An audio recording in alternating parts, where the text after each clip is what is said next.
People deluded, I'm back again. Come on, Ian, man. Come on. People deluded, I'm back again. Come on, Ian, man. Come on. That's what I was waiting for. But yeah, man, it's never a smooth process. People deluded, I'm back again. Big up to you lot who were tuned in. It's my third bit of live content today, but not the last, people. Big up Zar and shout out to Igal. Go and check those videos out after, people. Whether Arsenal are playing, you know the videos have to keep videoing. Big up you lot. Good morning, good afternoon, good evening, and in some cases, good night. Arsenal fans, from a footballing perspective, we had a great weekend. Hope that can be extended to your personal lives. Again, one love if you're on Twitch. Don't forget to subscribe with Amazon Prime. And if you're on YouTube, smash the like button. Allegedly, Isak Price has dropped. We've seen Mikel Merino madness, aka Magic. Our title hopes are dead. Then they're not dead. I think they're dead, but it's more like they're on life support. So until that system is switched off, anything is up for debate.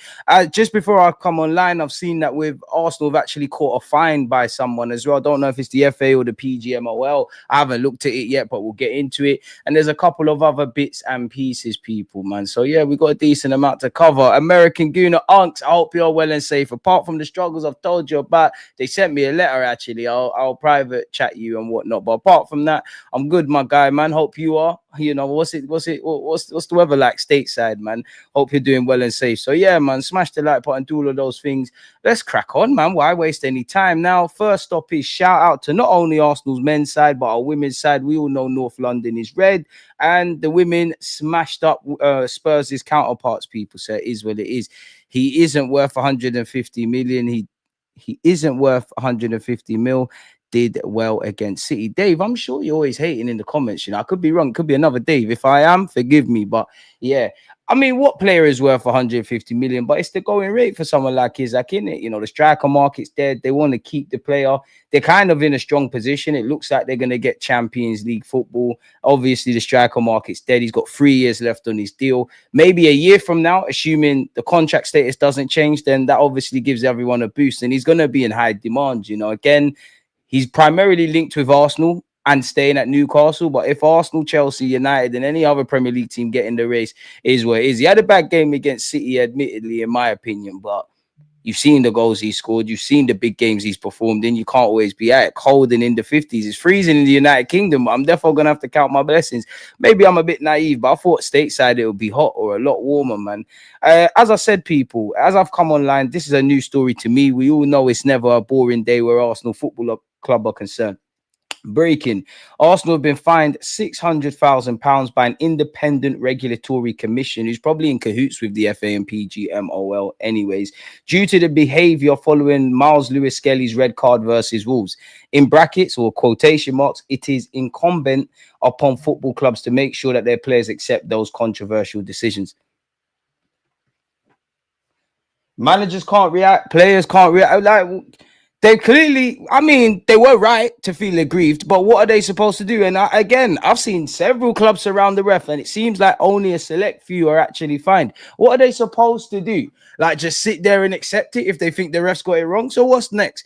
If the ball goes over the line and the ref doesn't see it, I know there's VAR. Are they not supposed to react? If a yellow or red card or a penalty decision goes on and they're not supposed to react, this is nonsense, man. The player market in general is inflated. The Premier League clubs got money. Everyone's doing what they're doing. You're right. They had to get us for something in it, you know. We rightly so bust case for the Lewis Skelly thing. They had to fine us and do something, and you know, they're all probably in cahoots with each other. But the only thing I would say was, to a lot of these footballers, what is £65,000, and to a football club, a multi-billion company? I'm exaggerating. I don't know if it's billions, and I hate to call our football club a company. What is £65,000? It's probably less than a slap on the wrist, really, isn't it? Really. So we'll have to see. Apparently, the unusually high fine is due to the following reasons: Arsenal's previous 5 charges from January 2022 on their record, a number of 9 players involved, the length of the protest, 2 minutes and 45 seconds, forceful nature of a protest, persisting protest despite caution. What is this nonsense? Forceful nature of the process. That's okay, cool. 9 players were involved. What are they supposed to all do? Like, there's only one ref and there's 22 players, so naturally they're going to outnumber the ref. Okay, cool. Five previous charges. I'm sure if we went over those charges, we could look and see that they were nonsense anyway. So, but I'll give them that one. Forceful nature of a protest. Did he get hurt? Was he physically abused? Did anybody put their hand on him? Persistent protest despite caution. Were they not? They you got the wrong decision. They could see it. Why can't they say anything? Length of the protest. This is nonsense, man. They're just making it up as they go along. This is some grade A BS. Arsenal handed FA punishment for response to overturned Miles Lewis Skelly red card. Arsenal were left furious after seeing Miles Lewis Skelly sent off against Wolves earlier this season, and the Gunners have now had salt rubbed into their wounds with a significant fine, as we've just seen there, people. It was alleged that Arsenal failed to ensure their players did not behave in an improper way around the 43rd minute, and the club subsequently admitted to this charge. The Regulatory Commission imposed this sanction following a hearing.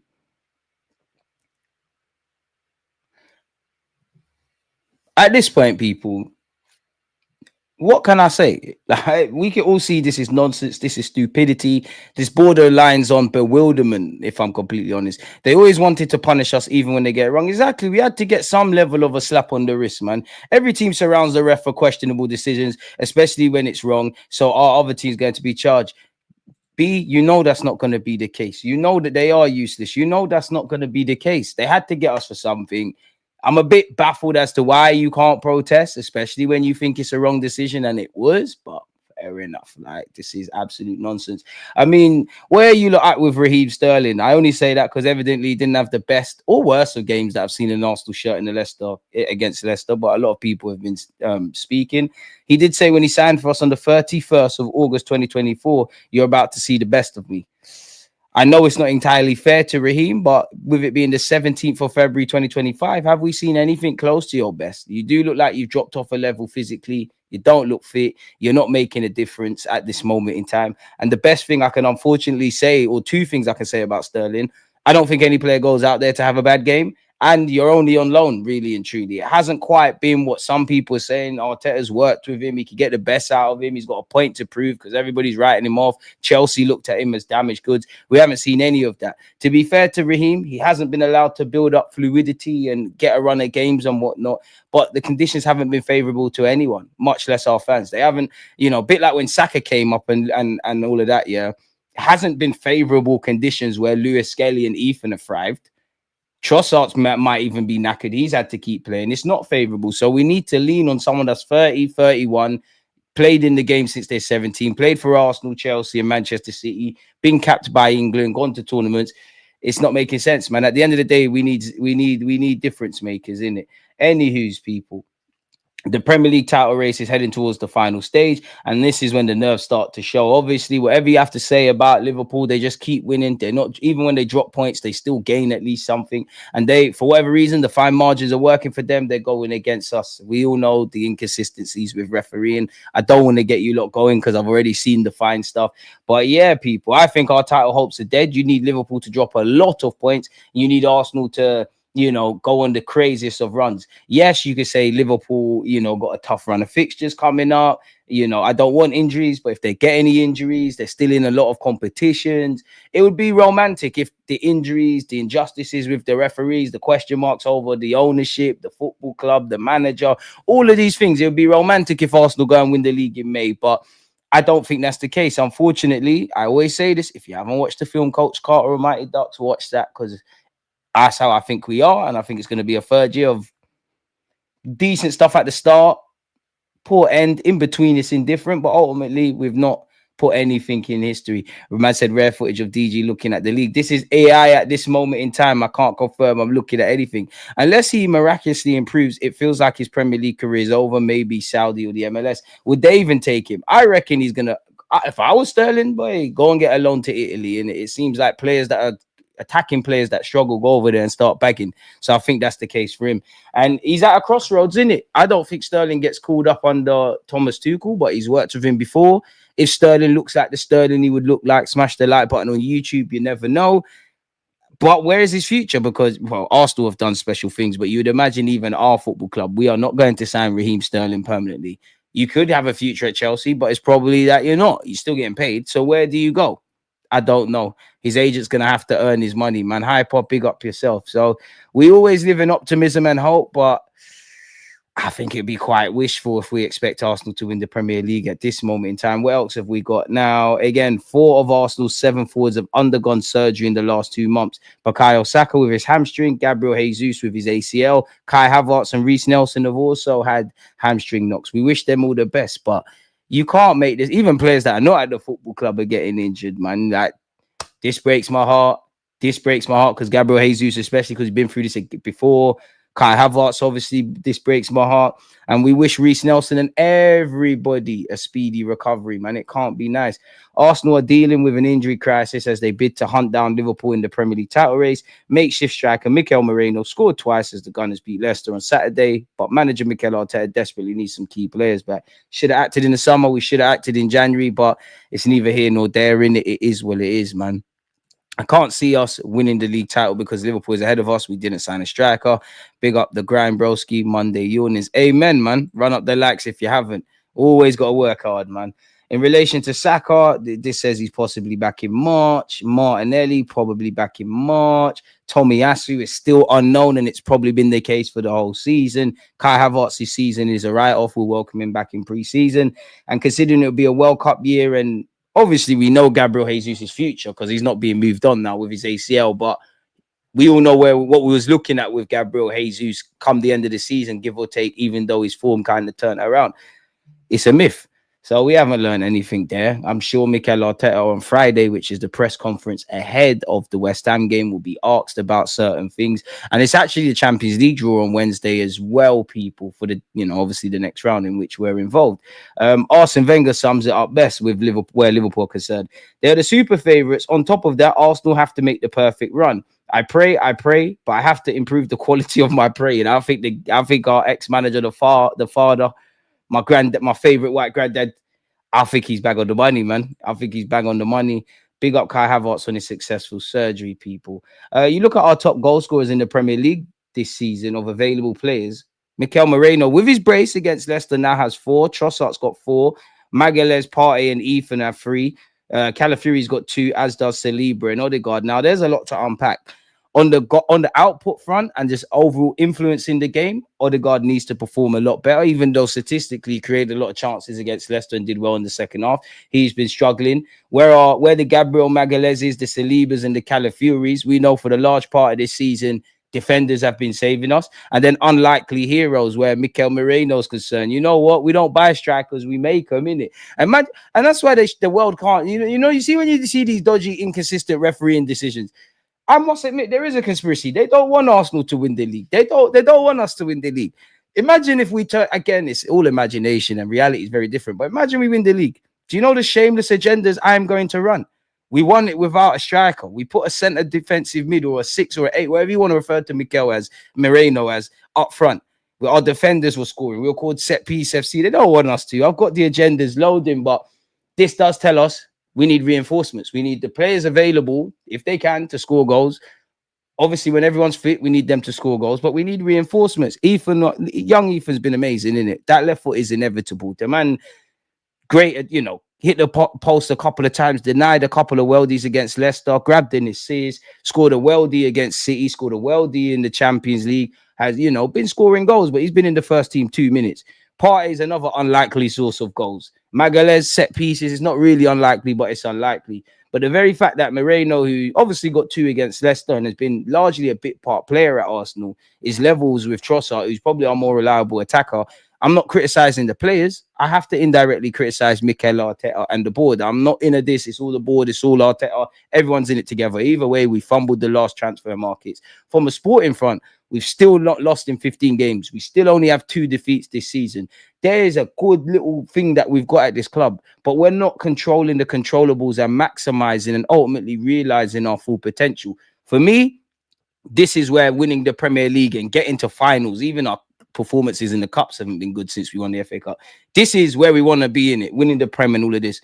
This is where I think we are. Like, we're a good team. We shoot ourselves in the foot. We kind of bang on the door halfly, but we're not breaking through the barrier, right? So this is where it is. This is where we are. We're so close.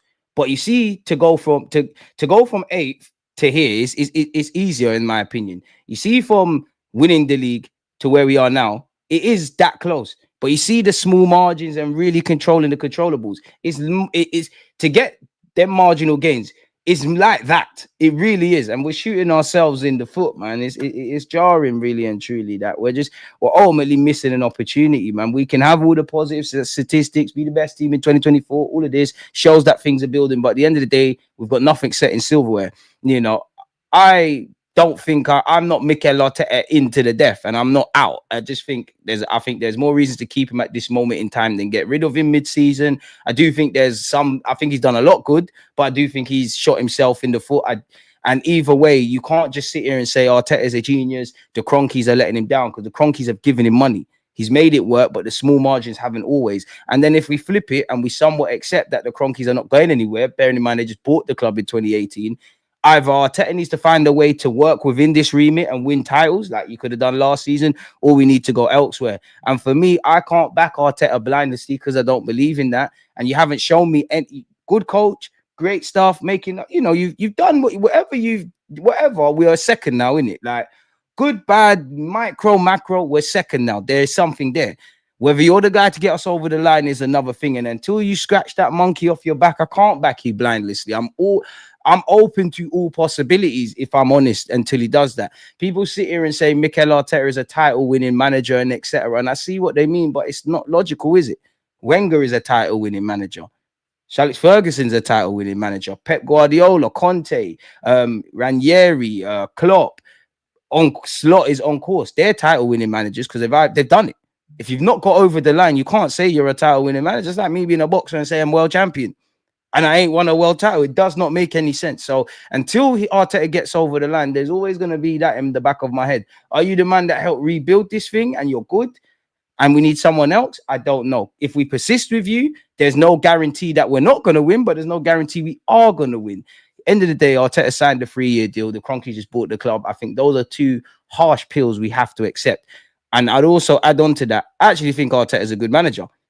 But I only care about you realizing your potential for Arsenal Football Club. I don't care if you go off back to Spain or get another Premier League team and all of these things, because people can say what they want. If Arteta was sacked today, and this is just me being honest, I'm not bigging him up or criticizing him. If Arteta was sacked today, he would have a lot of offers, or there'd be a lot of clubs keen to at least inquire and listen to him and interview him and all of that. But I don't care about any of that if it's not winning a trophy. And for me, I think Arteta wants to win a Prem. I think I more criticize the little micro things that have gone against us, the players as well, and the things we've done well and wrong. I don't think the Cronkies want to win trophies. I think they'll definitely rock up at Wembley if we won something or was in a final. But I don't think that's the mandate. As soon as we got in the Champions League, foot's off the gas. Fair enough. The first year we got back in the Champions League, 65 million was found for Kai Havertz, Declan Rice, Timber and Raya. Cool. But we didn't, even in that window, we didn't do everything. We arguably needed two midfielders. Last summer, I like Calafiori. And I think if you look at Gabriel Magalhaes at 22 to where he is now, 27, I know he's 27, it sounds mad. He's developed. I think Calafiori's great. But you could argue, even with all of these injuries, none of the summer additions are in the starting 11. Potentially Merino is by default now because we're looking at the striker option. Sterling by default. Obviously, Calafiori, if we change things, who's been our better player, if we change things to get him and Lewis Skelly in the side, you never know. And I think that comes from a board. Like, again, Cronkies, Mikel Arteta, Edu, this one, that one. End of the day, we found ourselves scrambling on deadline day off the back of finishing 2 points off City, running around for Raheem Sterling and Neto. January, whether you did or didn't want to overpay, or Aston Villa offered you Watkins, or you offered, or if it was PR, either way, I'm not involved. Didn't get him, didn't get Tell, didn't accelerate any of the summer plans like Sesko or Nico Williams. We fumbled the bag. We talk about maximizing markets. The manager says several times we've got one of the smallest squads. If we keep doing the same things again and again, that's insanity. If nothing changes, nothing changes. And it just feels, definitely with this season's concern, and last, as good as we are, we don't control the controllables, and we're now in that space where you're relying on of course, you're always relying on external factors, but you're relying on external variables to fall in your favor. We need Liverpool to drop hella points. Some of you, I get it, I don't agree with it. We're shameless, and we're hoping Spurs, would do you lot a favor against City. Once you start getting into this realm, it's peak. And this is why, I think we missed. Obviously, you know how fans are. We win the FA Cup, the League Cup. It's only those trophies, but it's building and it's credit in the bank. And going back to getting over the line, of course, there's contexts behind everything, but winners win and losers explain. History. If you see any war or anything that's part of history, right? I'm sure if we were there, I don't know, in 1066, I'm sure what's actually written in the history books around kings and wars and stuff was actually written in the history books, and actually what happened are probably two very different things, but only the victors write history. We know we were better than City last season, but we wasn't, because we didn't go over the line. And I've seen my team lead the title for 200 odd days last season, be defensively sound. This year ain't really been that since the start of the campaign. Ultimately, that's 3 times we haven't got over the line. And again, I'm taking it without context, and there's different periods. But I do think when push comes to shove, 9 times out of 10, we don't do what needs to be done. I'm not even trying to criticize us. I just think that's an unfortunate reality of ours, really. Like, we'll score. We're second top goal scorers. You know, there's so many things you could look at. We haven't lost in 15 games. We've got 2 losses this season. We're second top goal scorers in the league. If you look at that and choose to be lazy, that tells you everything's great. But this is why I'm saying I look at it on a twofold. This tells me we've got a lot of potential, but my eyes and what I've seen, we're not realizing it, and we shoot ourselves in the foot time and time again on and off the field. Like last season, I saw us score goals 9 times out of 10. I saw us thump up couple teams 3-4-5-0, a bit like on occasion this year. And I've seen us, you know, the goals are staggered out, different man contribute. But when you break it down and we really need a goal, if it's not the select few like Ethan at the moment or Saka, there's no one that really in them 3, 4, 5 games across a 38 game season, we haven't done it. And it's these fine margins. Yes, referees, red cards, all of that's played a part. Bearing in mind, unlike the Fulham game, like the Wolves game, there was times refs have done us dirty, but we didn't control the controllables. We were done dirty against Brighton. We all know. Let's be honest. This is a safe space, Arsenal fans. Let's be honest. Brighton away, that game should have been killed in the first half immediately, right? We all know that.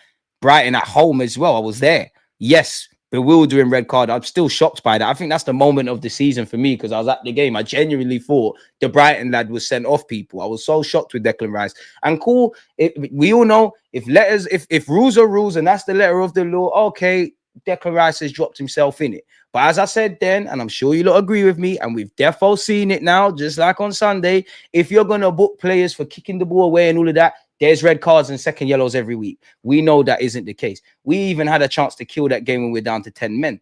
And I'm not being critical on my club. I'm not trying to be harsh for the sake of it.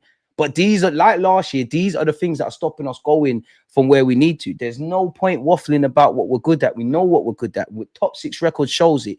The lack of losses show it. People don't like the fact that you can call us bottlers and we ain't got over the line and all of that stuff. They're right. But we're not pussios no more. We'll turn up and spoil your day. There's many things that teams are jealous. There's so many innovative things on the field that Arteta is doing and the players, but we're not getting over the line. So that's Brighton twice. Aston Villa, like last season, Aston Villa, you either go and get that third or you damn well come home with the 3 points. At 2-1, we need to switch on. I'm not being harsh, but football is harsher. There's nothing that I'm saying that's more harsh than how we're going to feel in May, or how we felt last season in May, where we finished 2 points off City. Last day of the season, mathematically could have won the league if variables, again, as the topic of variables, fell in our favor, to the point where you would imagine there was 2 Premier League trophies in Manchester, or I don't even know if City were playing away on the last day of the season, but wherever City were, wherever we were, there was obviously, you get it, like we were kind of so close. And I know we can't win every game, but this is the fine margin I'm speaking about. Them draws need to be turned into victories, because we've had a lot of those, and a lot of times at silly moments.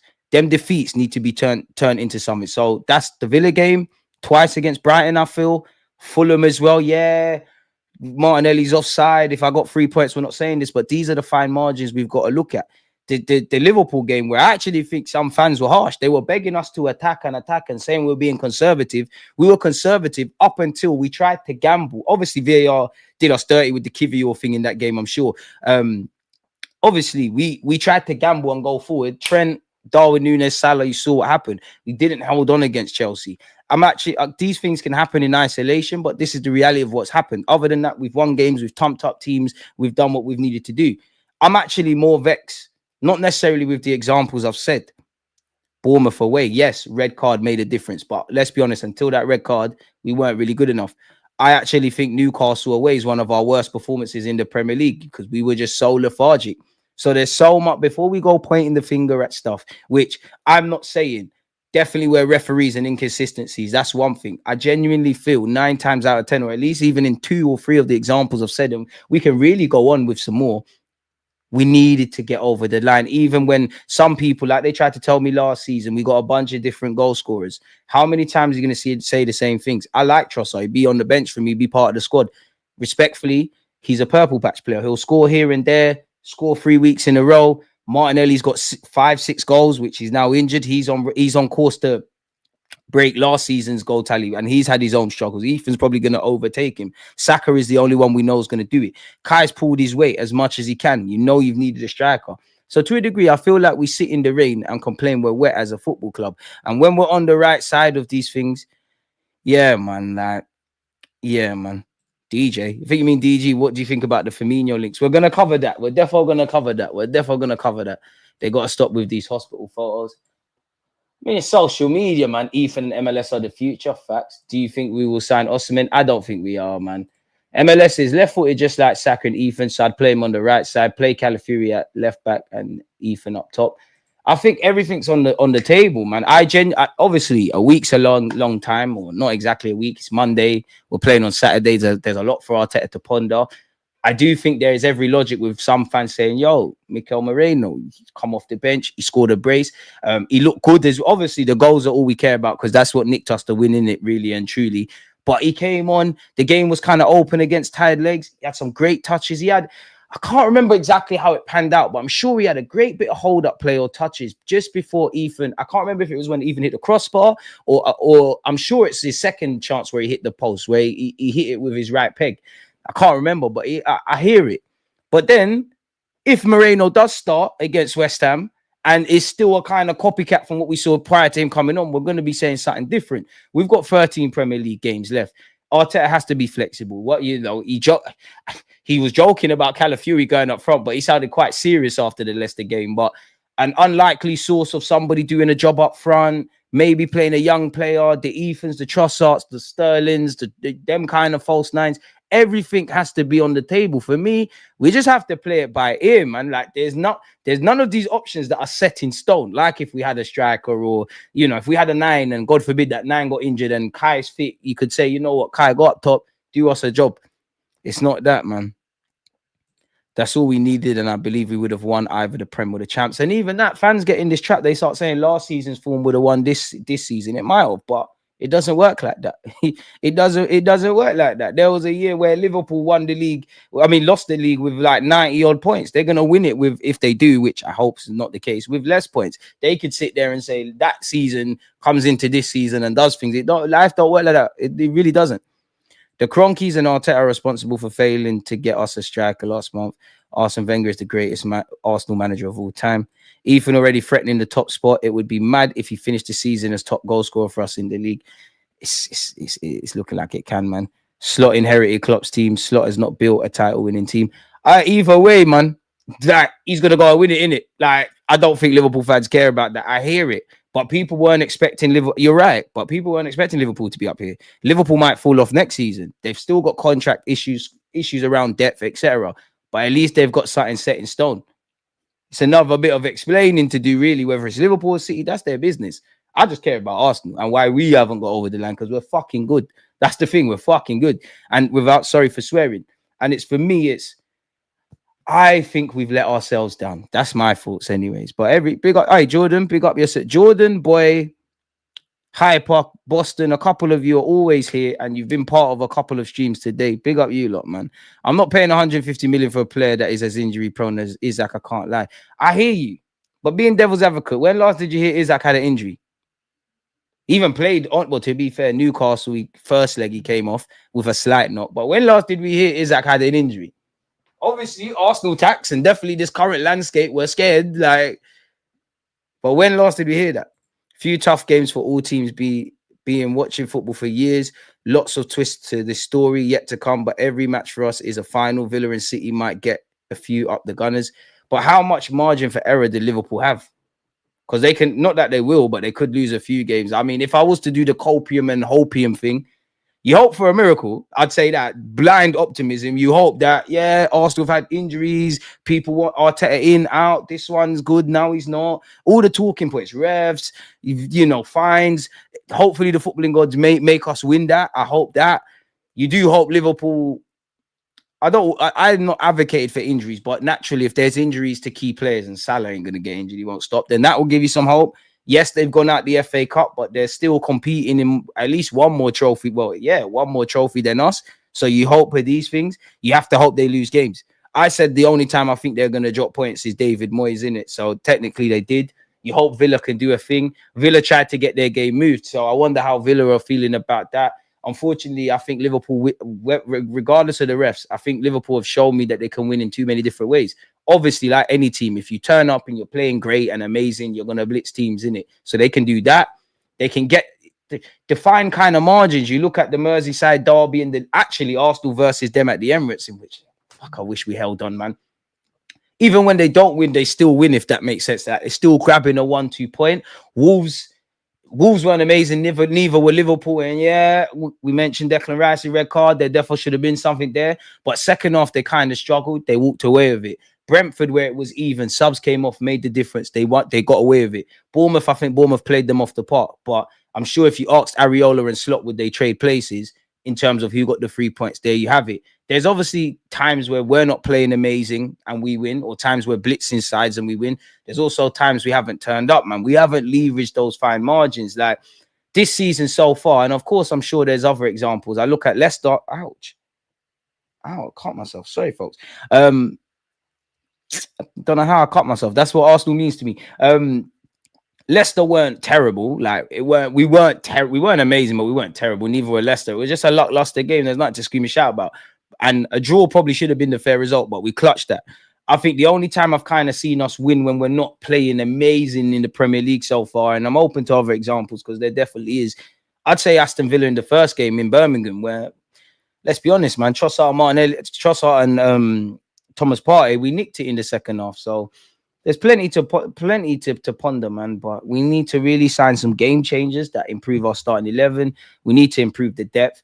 There's a lot for Arteta and the boys to sort out from a training point of view, man, because we've got something here, man. And then you look at Liverpool, they're unbeaten in their last 97 home games in the Premier League when scoring first as well. They've won 40 straight in that regards, people.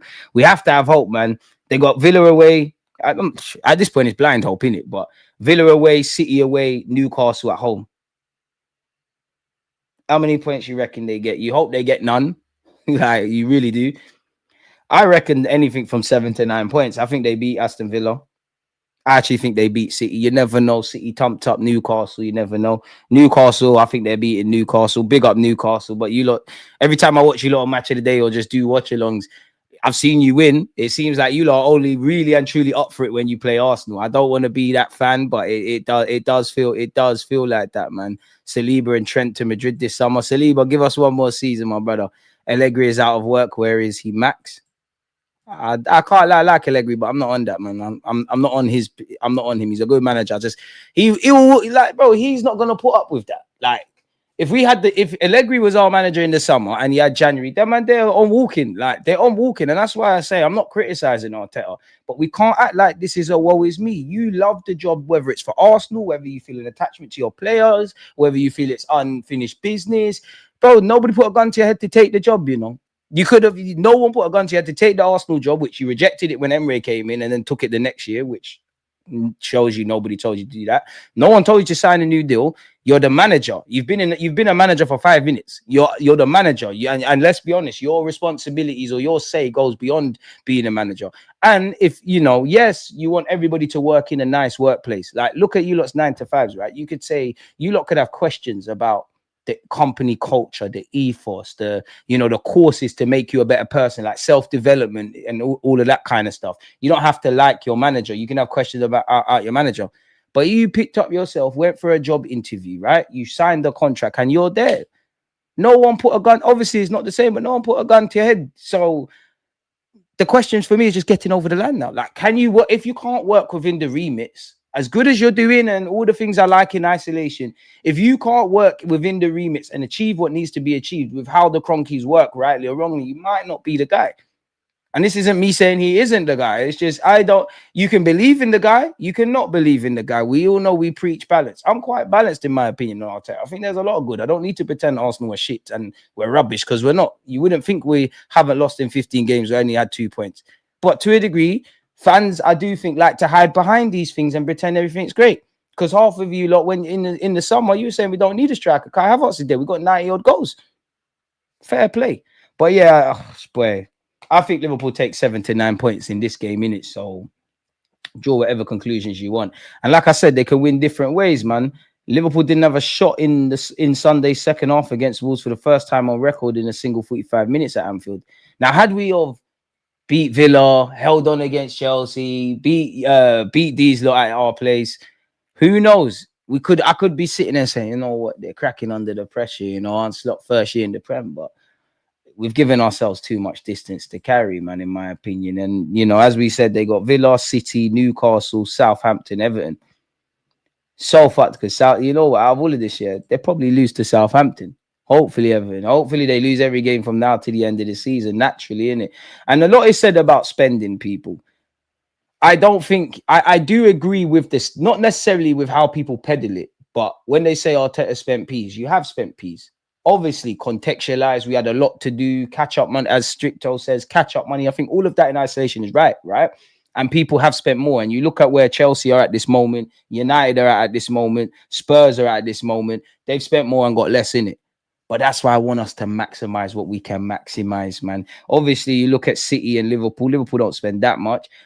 City, again, this is from 2019. Now, I don't know when Gundogan and all them, man, they're rolled in at City, but it's conflated, isn't it? And we had to do a lot more surgery to our squad. But spending doesn't always guarantee. We need to spend correctly, innit? And we haven't always done that. And again, being harsh, but nothing is more harsh than us having all these positive statistics, being one of the best teams in the Prem, but it's a new kid on the block. Nothing I'm saying is more harsh than how we're going to feel in May, right? But this is where we, in the last 2 years, mainly off the back of last summer, we need to be harsher on ourselves because that's what's going to get us over the line, man. In my opinion, anyways, people. Big up young Ethan. I mean, how much play? I know football's getting a bit woke. I'm still going to say man of the match. Obviously, big up the galley and that. It's still man of the match. But look what this guy's doing, bro. He's had a great season in it. And if there's anything to be happy about, it's him and Lewis Skelly.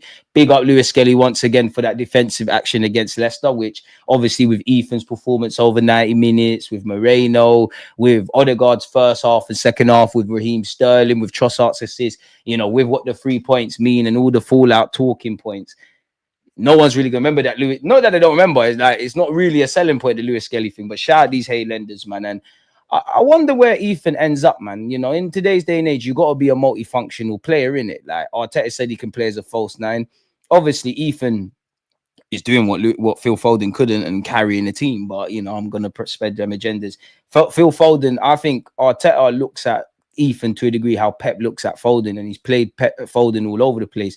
We've seen Saka play left back and go end up somewhere else. Lewis Skelly could still have a future in midfield, but right now left wing back is your thing. Smith Rowe played a couple of roles primarily off the left for Arsenal Football Club. I do wonder where Ethan ends up. I think he's a 10 in that Odegaard role, maybe with a significantly more experienced life. We're looking at him at 23, 24, maybe a bit before. Maybe could play the 8. Think there's a lot he's going to have to add to his game to play in the central regions because there's not that much space. Although you look at a couple of his goals in the cups that come from central regions, that gives me a lot of confidence. But you can't rule out him. You remember some of you were getting on to me. I was calling for him to go off that left-hand side when we was at that period in the season where we was question marking Trossard and Martinelli and Jesus. I was screaming, Ethan, go over there, innit? But what if he cuts the mustard as a right winger? He's looking good there, innit? Inevitability like Saka, getting assists, getting goals, performances, actually improving a lot defensively. Yeah, we know he's 17 and all of that, but he's moving like a veteran, man, in a real good patch of form. We're going to need to protect him because obviously you remember he got injured and it's not sustainable really. 13, 14 games left in the league, 2 in the champs. None of these players the majority of these players are going to really struggle to get to 90 minutes times 14 out of them. But what if he does end up as a right winger? What does that mean for Saka? Maybe the club, I'm exaggerating. Maybe the club sells Saka. Maybe Saka moves to the left. Maybe Ethan does. I don't know. I don't know. It's good problems to have, man. You know, this is the only man I want to see compared to Bukayo Saka. You know, they compared Bukayo Saka. They'll do the same with Ethan. They compared Bukayo Saka to every flip. They say they don't rate Saka. They say he's a left back. Any half decent winger that does not play for Arsenal Football Club, we all know who they compare him to. We all know. But all of them failed. So now you're seeing these fan channels compare Ethan and Saka, which we got both of them in it. Certain man spent £1 billion, got this great Cobham Academy. None of them are better than Ethan, innit?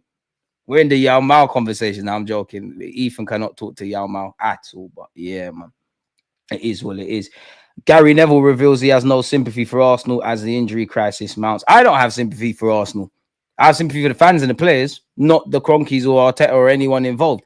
What I'm going to say with you, though, Gary Neville, you don't talk on my club. You support us. You definitely support us because you tipped us to win the league. You said you'd be an Arsenal fan if you didn't support anything else. I know you're given a mandate because you talk and we don't like you from a footballing point of view. Allow it. You need to face your front because I'm tired of him drawing out Arteta, drawing out any other manager and cutting so much fucking stupid excuses for Amorim. Where, yeah, I'm not even saying Amorim doesn't afford excuses because he's just walked in. But you look at how he set them up tactically. They struggled, man. Face your front, man. Pussy. Anyways, and it is time to stop Sky letting Gary Neville cover Man United, man, or just any of the top six.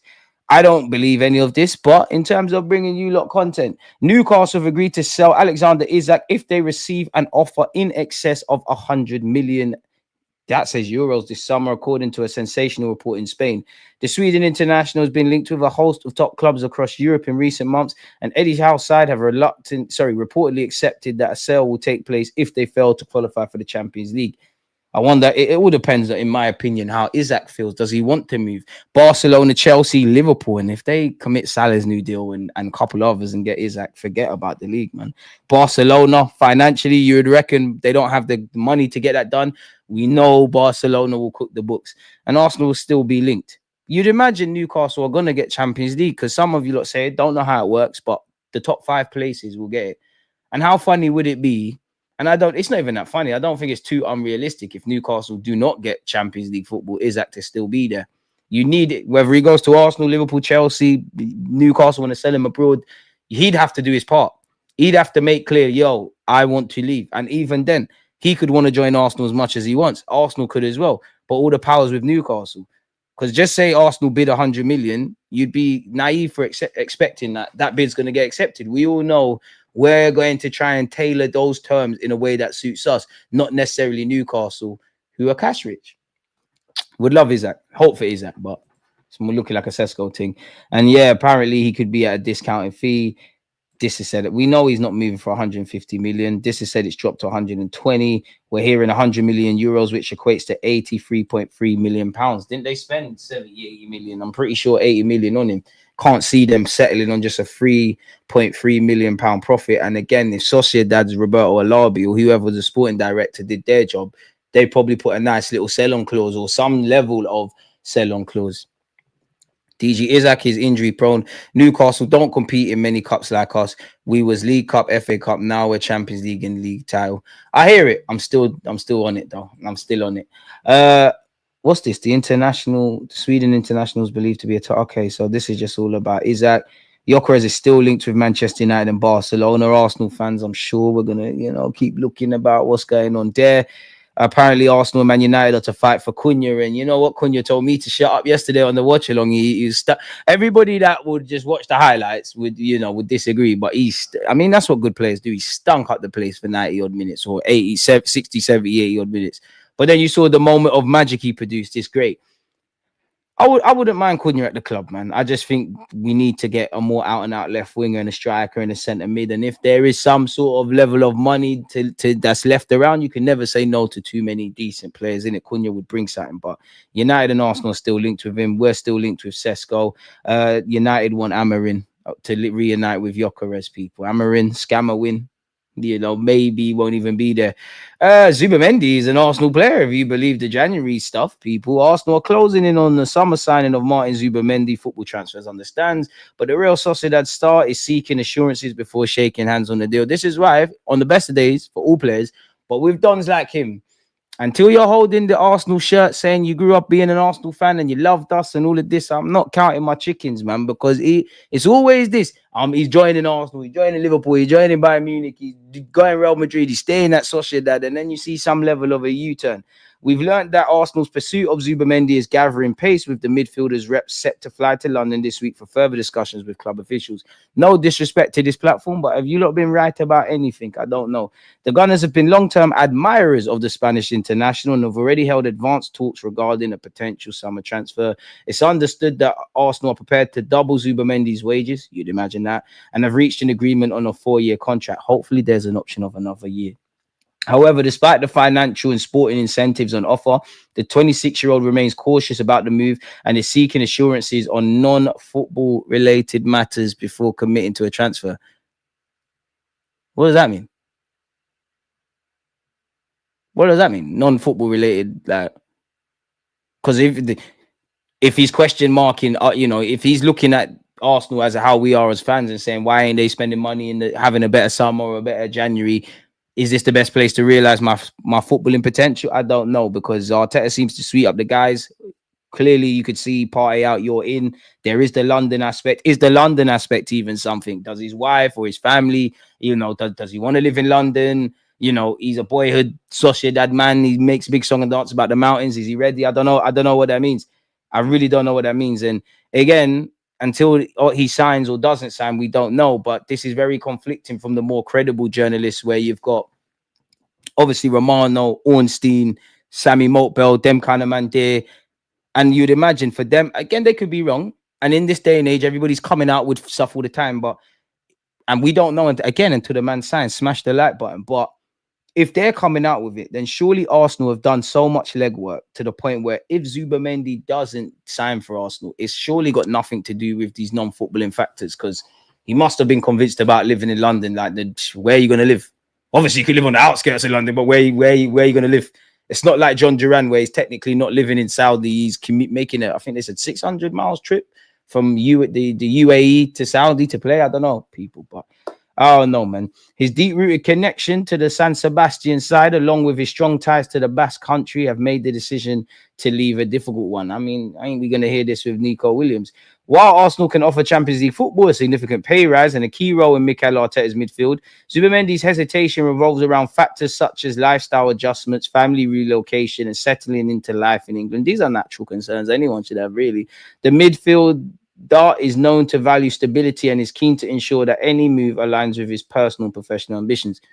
Well, surely if you're going to sign a 4 or 5 year deal for about 50 odd million quid, the managers, you never know. Guys, you can't rule out Arteta ever being sacked or not being here forever, but he's just signed a new deal. I'm sure the manager said what he said to you to convince you. You're going to sign a 4 year deal, as it said there. Partey's leaving. You're going to play football. All your other boys are there. What stability isn't there? I don't know, people, but that's what he's saying. Apparently, despite Zubimendi's concerns, Arsenal remain optimistic they can convince him to make the switch in the summer. Arteta has been a keen driving force behind the pursuit. Not only are you Spanish, but you're from his neck of the woods, so Arteta sweetening him up, man. I'm going to start calling him Arteta Cartel, because obviously they're going to say this when you sign a player, but it does seem, I don't know what Arteta tells these players, but it does seem like he arouses their imagination. They're enticed by playing for Arsenal. I don't know what kind of game he's dropping, but I'm sure his wife could tell us. But anyways, if Arteta wasn't the driving force, there'd be issues. Believing that the Spaniard's technical ability, tactical intelligence, and experience in a high pressing system makes him an ideal fit for his side. The Gunners are prepared to provide full support in easing the transition for Zubimendi and his family, as you would imagine, because that's what a club should do.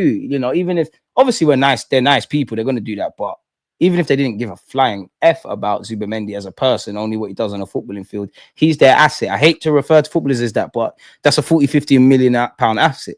As we know, if you're not settled in your unrelated work life, that can also go into your work life. And Arteta Spanish, couple Spanish dons, Moreno will show you around. There's actually Spanish speakers. Lewis Skelly's learning Spanish. I'm like what boy's saying here. I'm not on it, man. Newcastle have said they will not entertain offers less than 170 million. What is this? 171, then it's gone up.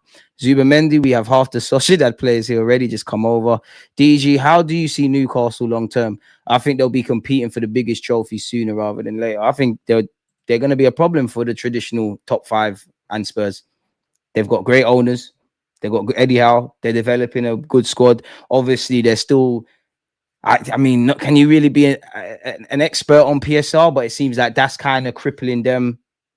The more you get in the champs and you do things and get in finals, that's going to gas players to stay at the club and sign for your club. Newcastle are going to be challenged for the league title soon. You know, they really are, in my opinion. Arsenal have reached a 4-year agreement with Zubimendi, went over that. Apparently, Chelsea are joining Arsenal in the race to sign Nico Williams, and Chelsea are obsessed by the idea. How many players, let alone positions, do they need? I mean, on the goal scoring front, he's struggling this year, Nico Williams, isn't it?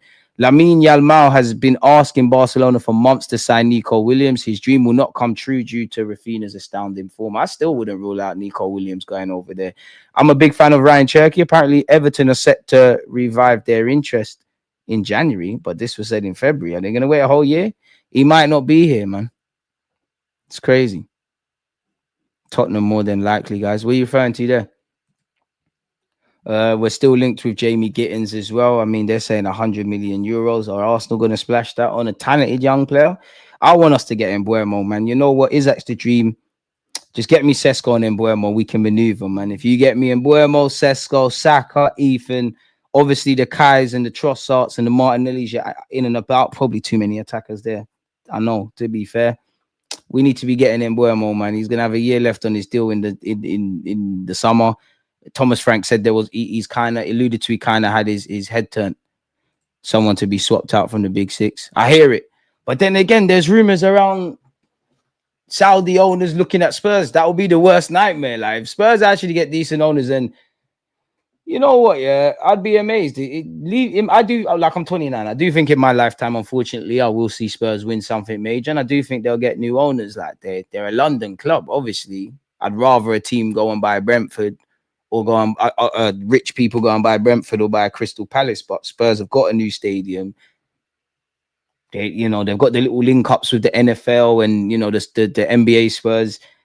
They could do a thing, unfortunately. But yeah, get me Mbuemo. This is really for Boy, because me and him love Jarrell Hatto. But apparently Real Madrid are prepared to pay 40 million euros for Jarrell Hatto, viewing the Ajax teenager as the future of their defense. Now, I would get him. He's the long-term Gabriel replacement, but Gabriel's 27. Saliba's still here, which continue, please. Lewis Skelly's emergence at left back. He can play left back as well. I don't think he should be a priority. We need to find money to set him aside, but yeah, I just think, like Cunha, these are players Arsenal would like, but there's quote unquote more priority personnel or positions to go and get, man. United would be interested in signing former Manchester City Julian Alvarez if he became available. Just went to Atletico Madrid. Could be a decent one for us to get involved if for some reason he wants to leave. I know some of you like Rafa Leao. Apparently reports in Italy are saying AC Milan may be willing to sell Rafa Leao or Theo Hernandez in order to fund a permanent deal for João Felix. We do love a fullback, so Theo will probably be the more likely one. Firmino could terminate his contract at Al Hilal after being left out of their Saudi Pro League squad. If he becomes a free agent, he'd be available to move to Arsenal. Now, for obvious reasons, we can see why they would do that. I don't think there's any credibility. But if Firmino wanted to sign for us tomorrow, I'm on it. Like, I'm on it. And I think a lot of you are as well. Newcastle, Arsenal, Spurs, Liverpool and Chelsea apparently are all keen on Mark Guehi. 3 of them have already put in offers of 50 million for the defender. Now, I do think we could do with another defender in the squad. Yet you never know. Gabriel could, someone might say, like, as much as Saliba's linked with Real Madrid, they might say Gabriel's 27, he's prime. He might be on leaving now. Go get him. But you'd imagine next season we're gonna have Saliba and Gabriel, right? Not that you should relish competition, but it doesn't make sense Mark Guehi staying. We've got one of the best individual defenders and best partnerships together. It doesn't make sense for Guehi to join Arsenal. Obviously, big club, all that stuff. In terms of game time, it does not make sense. And it doesn't make sense for Arsenal to spend 50 odd million quid on him. And this is assuming that makes it happen. Bearing in mind this article's speaking about British clubs and it's come out of Spain. It doesn't make sense. Where you look at, if I was Guehi, obviously London aspect, Arsenal big club. I'm not saying don't sign for us. I'm not saying there's no reasons to not sign for us. but you could get game time at Spurs. You don't know how long Romero's going to be there. You could play centre half on a regular basis. Liverpool, obviously, if Van Dijk signs a new deal, it's a bit different, but they're going to have to move on from Van Dijk sooner rather than later. You can make a case there. 1,000,000% you play at Newcastle, the greatest of respect, and they're an ambitious club. They've tried to get you a few times. That should be high on your priority list. He walks into Chelsea. They're bro, Chelsea arguably probably have the worst centre-half partnership when everyone's fit of all these names listed. Slightly, I don't believe that, but agendas. United are still considering a move for Gyökeres, but are not willing to offer more than 75 million. So, yeah, we're keeping an eye on that. Arsenal and Mikel Arteta allegedly presented a plan to Chido Obi Martin, where he would transition from the under-18s to the 23s this season with first-team training. But Obi wanted quicker progression, and United offered a significantly higher financial offering.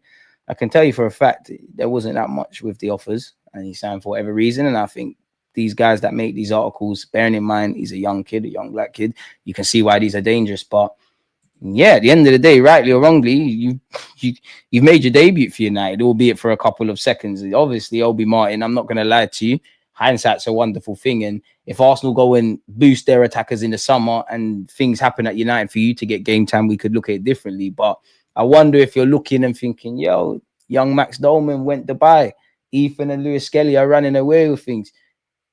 We're playing a midfielder up front. I know I'm only 17, 18, but I might have been able to do a thing. You never know, people.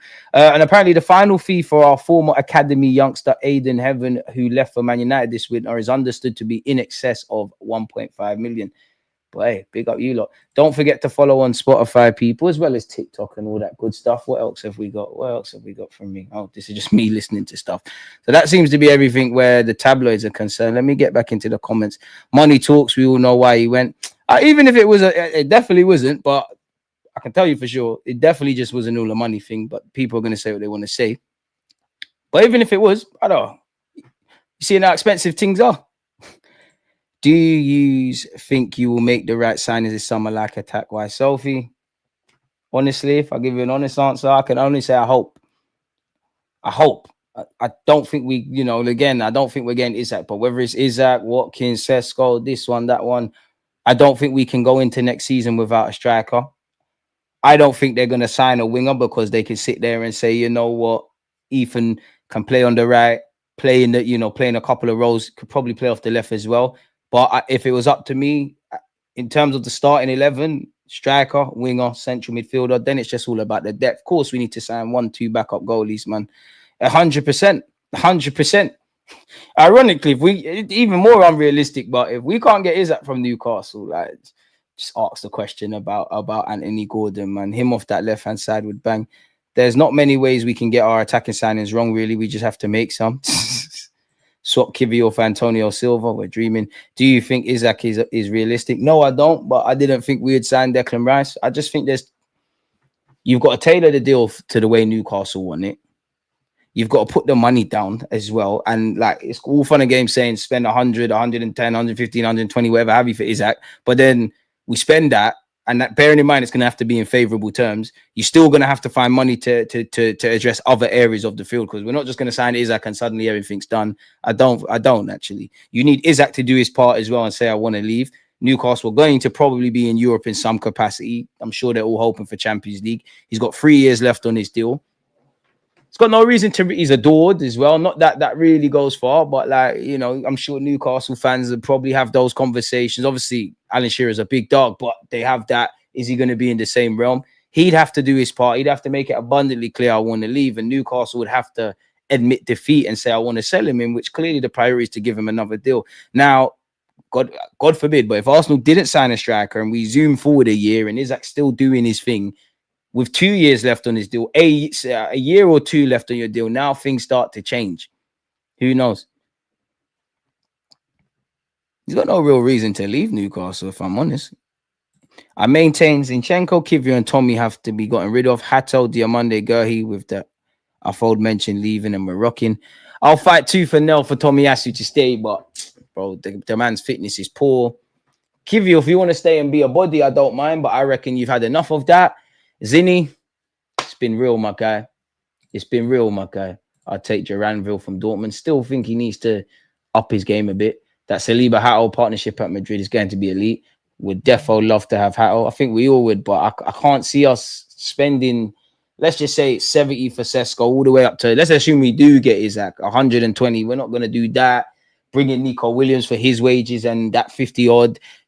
Zubimendi his wages and that's 50 odd. This is all, mind you, without talking about anybody leaving. And also there's several contracts that we have to renew and then find and sign a couple of goalies. You want to spend 20 million and activate the release clause of Jean Garcia and then find an extra 40 million quid for Hato. I hope we can, but I just don't.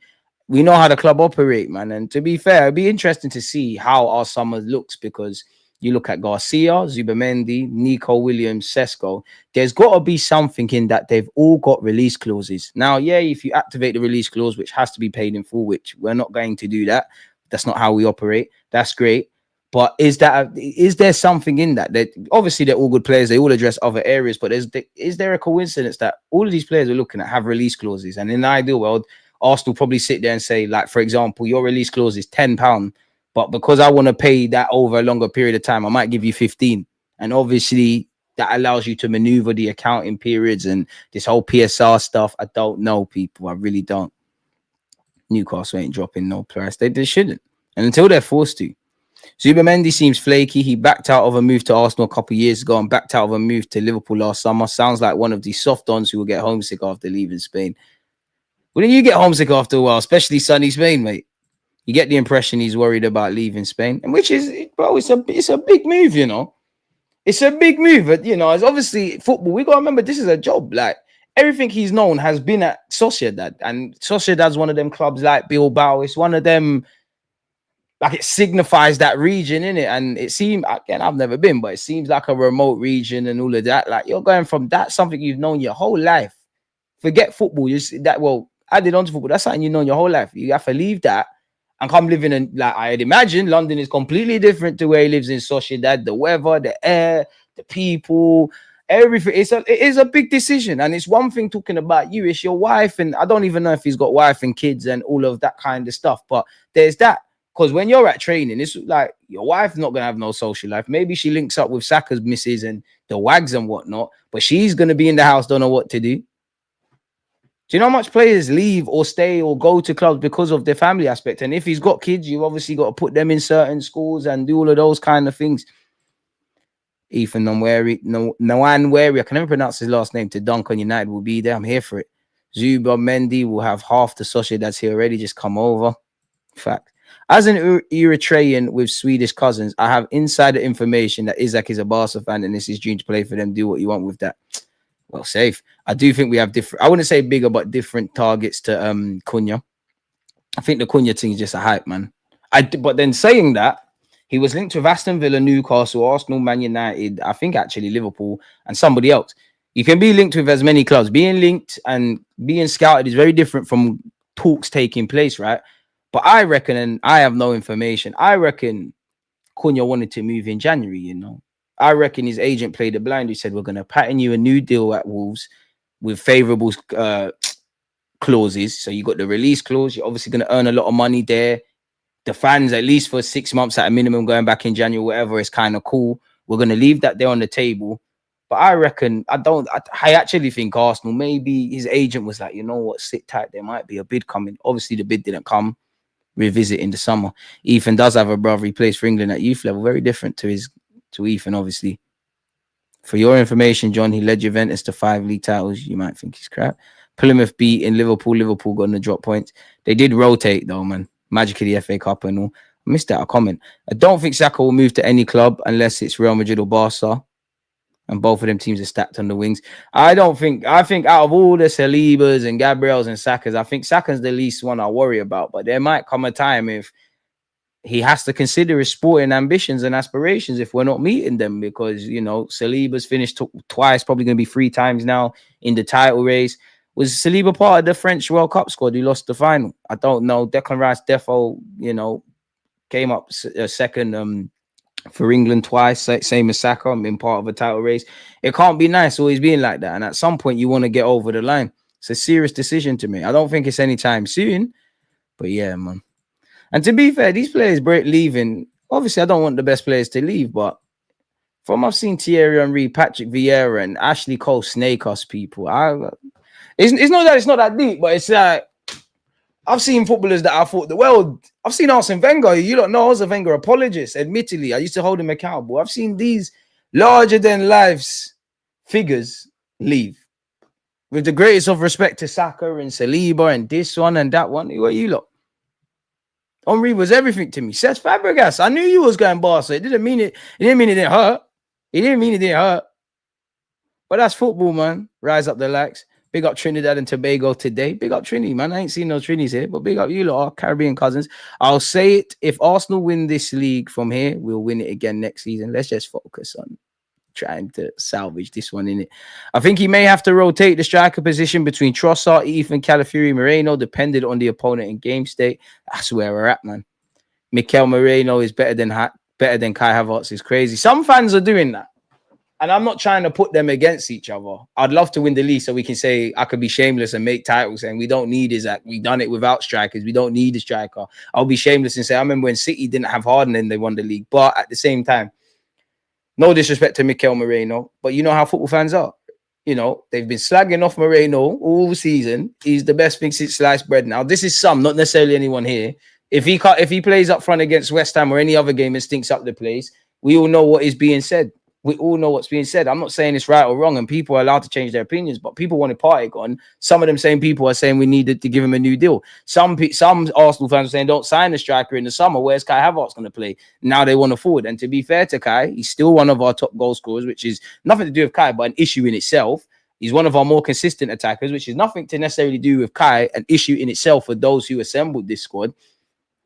But hey, when I see Moreno score as many times as Kai and show consistency in that front, I might say something differently. Man, I'll just say and play Ethan up top like he won't get his chain snatched by Van Dijk and them centre-backs. Be realistic, boys.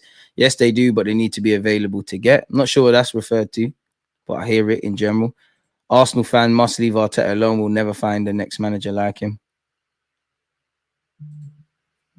Wenger was a smart manager. He just didn't adapt to the times, man. Wenger was a different level of manager. People don't actually understand how good he was with the Emirates move and selling our best player every season. It's true. And you know what? I've been saying this, yeah. You see, and I've only started thinking like this because, like, Newcastle, there's talk of a new stadium. Chelsea are always, every now and again, there's talk around what they're going to do at Stamford Bridge. Old Trafford, the same. Spurs have moved into a new stadium. Forgive me if I'm wrong. Everton are moving into a new stadium. Real Madrid and Barca have / in the process. And there's probably a number of others, man. Anfield might even get moved on one day. Could you imagine if Wenger left and it was a thing where we were moving into a new stadium next season? We'd be under even more austerity measures, man. It's a madness. I still don't rate Moreno. I do see Moreno having a much harder time in our remaining games. Hopefully he scores is all I'll say.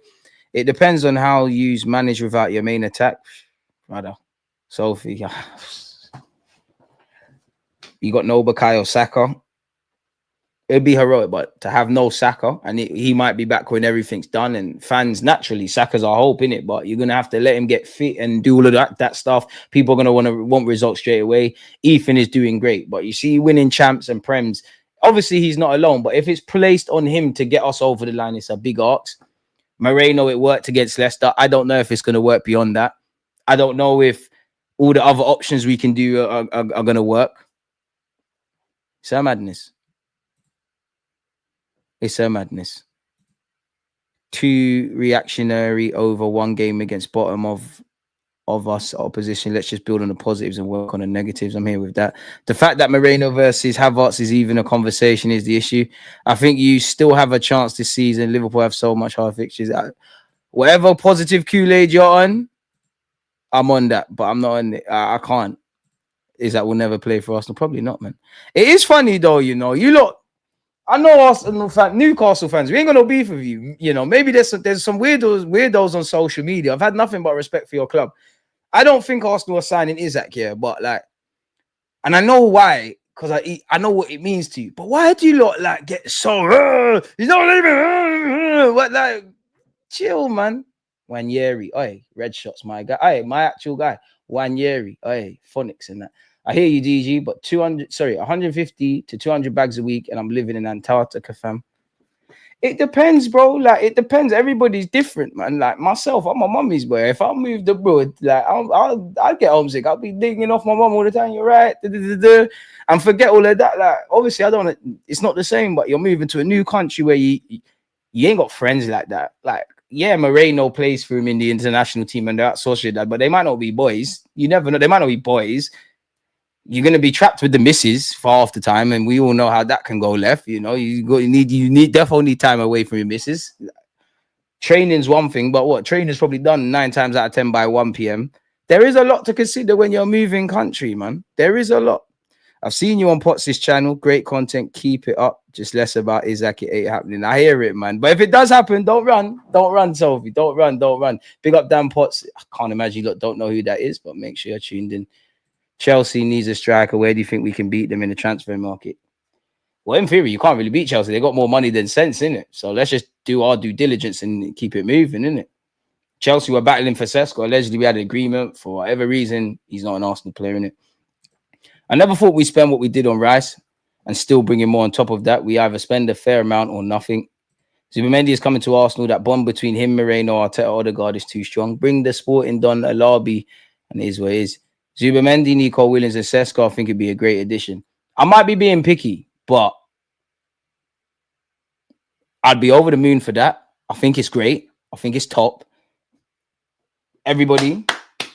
But I said, for me, we need to improve the starting 11. That's one thing. Then it's the depth. I don't know if you have to hold on to some players that we're going to leave, bring in a couple more. But I am getting quite tired of, and whether it's Arteta's fault or anyone else's, when our manager is saying we've got one of the smallest squads in the league, in the build-up to the City game, I keep saying it because it's gone under the radar because we battered City. We had a squad of 19. We came into this season, better yet, with a squad of 19, trying to compete in 4 trophies with 3 or 4 long-term injuries. It's not sustainable. You know, bearing in mind the vast majority of these players, like, not only have they been playing forever for Arsenal and previous clubs, they've played a lot of times for their countries. They're probably going to play a lot of games this season.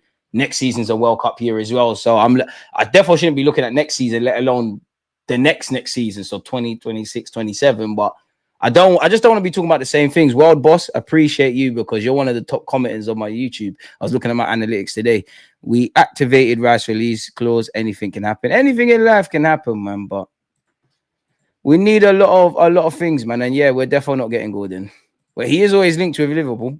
Weirder things have happened, but this is what football is. It doesn't really matter if you're, in our case, second in the league or like the top 4, top 5, top 6, or you're a top 10 team. Everyone's got money. You can't bully teams anymore. When we wanted Declan Rice, we had to pay a madness. No disrespect to Rice, we had to. When we wanted Benjamin White off the back of 1 Premier League season, that 50 million was well spent, but we had to spend 50 million. We all saw what Caicedo went for, and we've all seen plenty of others. We all saw what Harry Maguire went for. So long gone are the days where, respectfully, because I don't think Newcastle's a small team, but you can bully Newcastle for Isak or Gordon, or bully West Ham for Kudus, or bully Wolves for Cunha or whatever. Brentford, we need that Mbuemo, man. Bring me Mbuemo, man. That's my new agenda. I want Mbuemo. DG, we talk about not having a striker and putting Merino in striker. Any chance we pick up a Mikel Antonio like CJ from Everton? You're moving mad, Giovanni. I definitely can't play up front. That was commentating on Newcastle game as well. Just like it's too much. See what happens. Would rather get Isak more than Sesko because he's proven. I would as well, but yeah, man, I'd want to go on a date with Kelly Rowland, as I always say. It's not gonna happen. Saka shouldn't be rushed back regardless of what happens. It's not worth the risk of a long-term injury. It's true, but then being devil's advocate, if they ask Saka and you're fit, if you've passed all the tests that they asked you to, at where at. No beef, it's fun to listen to. It's every day on Sky. Even the game Isak scored and they said, imagine Isak at Arsenal type thing, just annoying. Nah, I hear it. It definitely would be annoying. You know where it is, the unpredictability teams have to deal with when it comes to Arsenal now. How do you plan to stop an attack that isn't cohesive but can pull out moments? I mean, that scares me. And it also gives me a lot. It scares me and it makes me optimistic. You know, the best thing about us is you don't know what you're going to get now to the end of the season. And the worst thing is you don't know what you're going to get. Unfortunately, Arsenal fans, forgive me. There is one thing I think we're going to get, and that's ultimately May disappointment. But I want to be wrong, 100%. I need to be wrong. But there's just it would be romantic. But there's just too many factors that have to fall into place for Arsenal to win the league. And fair enough, if this was how it was around even going into December, even September-ish, but we're basically at the business end of the season now. Like, it's peak. Smash the like and subscribe, guys. Great content. As she said, we're still in, but it's looking peak. It's like we're on live support. We're still technically, if you're on live support, and I know this is a horrible example from me, but it's like you're on live support. Technically, you're alive, but, and this was Arsenal's title hopes, but it's like the doctor's asking you, do you want to turn it off? Do you want to turn it off? Do you want to turn it off? Maybe you don't turn it off and suddenly, you know, miraculous recovery. Maybe we just stay being a vegetable. Sorry for it sounding so mad. DG, do you think the Euros then straight into the new season has caught up on some players in regards to injuries? 1,000,000%. And also footballers on top of that, like FIFA, UEFA, Premier League, owners, they don't care about player welfare. Like, you're going to play bare games. And that's why, you know what, even like playing for the country, I would never tell a player you can't play for your country. Or I'd never want a player to turn down playing for England, innit? Because it's the stuff of dreams. But if I was like, I don't know, Declan Rice, Phil Foden, Saka, even Sir Anthony Gordon's in the England squad, anyone who's fairly established at Premier League level, like, you know where I'm going with it. Cool, World Cup qualifiers, Euro qualifiers, you need to go play that and be a part of it. Rightly or wrongly, because other players are doing it, it just doesn't happen to be mine. When you've got, I don't know, like Brazil versus England at Wembley mid-season, it's clearly just a friendly. Gaffer, I've got a hamstring knock, I can't play. How many times have Cole Palmer's been in the first team for England 2 minutes. How many times did we see him pull out of training for England and he'd be pictured in training for Chelsea? Managers should care about player welfare, rotate the players. I think they do. I think they care a lot more, but at the same time, I'm not saying it's right or wrong, but if you know that you need to win on the weekend and this one's got a lot of minutes, you're going to play them, innit? Could Ethan Nwaneri be the best player in the Prem? Define the best. Define the best. I don't understand the question. What I would say is all Ethan needs to do is focus on being the best he can be, listening to the manager, keeping his feet on the ground, continuing his form, and just being the best Ethan. I'm sure if you was to ask Ethan to look in the mirror, he says, I haven't reached my full potential. So let's just focus on Ethan reaching his full potential, and then, a byproduct of that could be any conversation. Saka needs to protected. Hope it's not a I can't say his name, but I know the basketball reference, man. This manager inherited a £200 million attack and did nothing with it. Did win an FA Cup. Aubameyang, Lacazette, Pepe Ozil cost over 200 million, so he has never gotten the best of attacking players. We've never had a top scorer. It forces Arsenal not to be rigid, which is slightly funny because many complain that we are. But now with this attack, anything goes. It could work in the Champions League, but we'll see. See, I can't lie. I hear it for the Prem. It ain't working in the Champs, my brother. It's not. I want to be right. It's not. Champions League, it'd be nice if City and Madrid could both go out, but you got some big dogs. You got some serious players that only need a second. Not you or anyone here. People are saying Bayern Munich are falling off and they're finished, and we did compete. But as much as you talk about, they talked about the Sanes and whatever. You saw what they did with the minimal chances. It would be, imagine we win a Champions League, Moreno. You know what? If Moreno up front can take us to a Champions League final and win it, I'm all for it. But it's too much dreaming, man. I don't want to dream no more, man. I want my club to realize their dreams, man. You ain't lost in 15 games. You got 2 losses this season. You got one of the best clean sheet records. I'm waffling about us needing to score goals, but, we're still up there for top goal scorers. There's bare little other stats in isolation that shows that there are stuff to be positive. But at the same time, I don't think everything's happy as Larry. I want us to realize this, take it to the next level. And I know trophies ain't everything. And people say, oh, Arsenal, we've never been that team. We haven't. And trophies aren't everything. We know this, Arsenal fans. When last did we win a trophy? Yeah, I'll be shameless. English Super Cup, Community Shield. We had a couple of them. But we ain't won anything. We ain't even get to finals. And we deserve that. The boys deserve it. We can't talk about how good we are if we're not getting over the line in certain aspects, man. My expectations have low due to injury, so all I can do is dream. I hear it, because for me, I'm like that. At this moment, it's an educated, blind optimism thing. Like, I'm not expecting nothing from Arsenal. Anything is possible, but nothing seems to change. Same patterns emerge time and time again, unfortunately. Hopefully, Saliba stays, or it will take us years to replace him. If their job is on the line, then it behoves them to rotate sincerely or risk injuring their most valuable assets. I'm worried about the way we are playing Ethan, like he's not like he's now used to playing right wing. But when Saka comes back, he's going to be playing most likely as a left 10. But he's at his best cutting in off his left. Good conversations to have, man. Or don't break up the season so much so players get a bigger break before tournaments. They're never gonna do that though. I know there's talk of a winter break, and I'm sure a couple of years ago we had that, but it's not gonna happen. Unpopular opinion, I don't think players get rest. The only rest you get is if the manager A genuinely rests you, and B, for me, obviously it's different circumstances, but literally being injured, because for the vast majority of these players in May, obviously they're gonna jet off.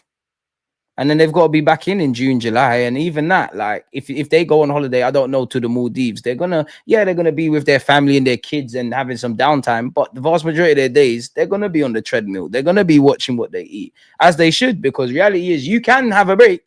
You can take it off. You can eat as many ice creams and as many things as you want. But you see, when you walk in the door of your club's training ground during pre-season, you're playing catch up immediately.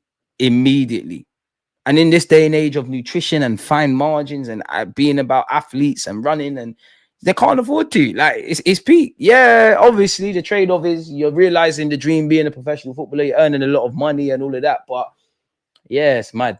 It really is, man.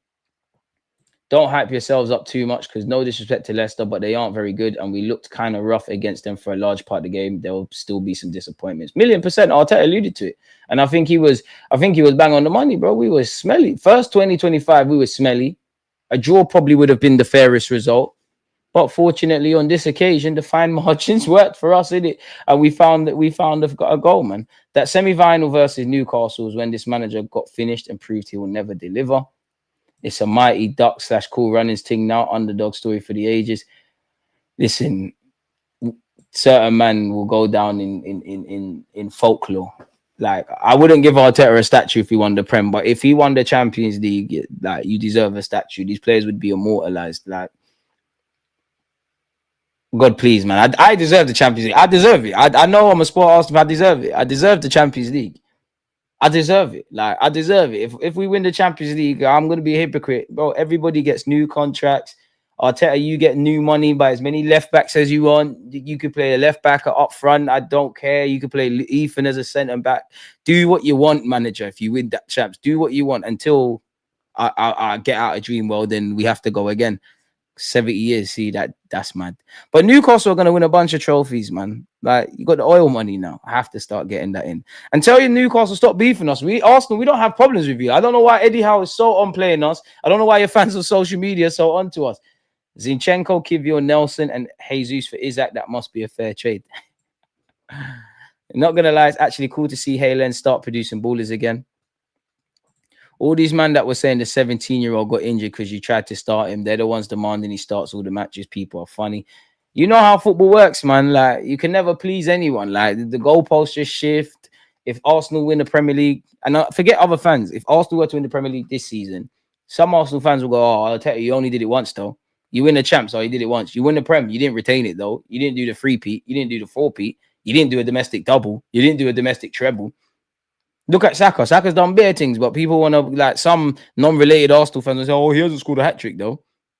Which, I'm vexed, because last season there was times when he was on a brace, he took him off, but it is what it is. Even if we reach the latter stages, who is the moments player we're looking at? I'm with you with that, and I genuinely think, obviously it's without a context, but when you look at, obviously, on one hand, Arteta, you won the FA Cup, but when I look at the quarterfinals, the semi-finals, just a whole cup competition performances, and you could throw him winning the league, they've got X's next to them, haven't got over the line.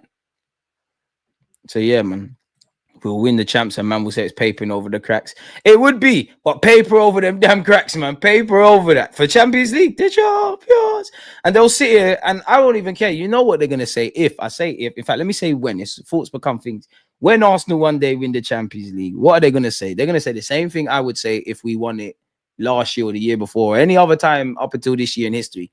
You won the new format, though. The game's the game, innit? Like, the game's the game. If we win any trophy, it's just a League Cup. It's just an FA Cup. You didn't do this, though. And the game's the game, man. Like, that's football, innit? I've seen Wenger win stuff, still questions. So Alex Ferguson, they say you underperformed in Europe, still questions. Pep Guardiola, checkbook manager, you're this, you're that. There's always going to be something in it, people. You're never going to win them all the time, man. But We've been here for just shy of 90 minutes, people. I'm back at 7 p.m. Hopefully, Yardman's checked his messages. If everything goes smoothly, then I'm going to have Yardman here. I need you lots of questions. We're obviously going to speak about Arsenal. I'm going to ask him about Mikel Arteta and whatnot. So, yeah, man, big up you lot for smashing the like button, subscribing, being part of it, the jokes, everything, man. You know, I appreciate you lot. And, yeah, man, turn on your notification bells, follow on all the socials. Everything's in the descriptions. One love, man. You always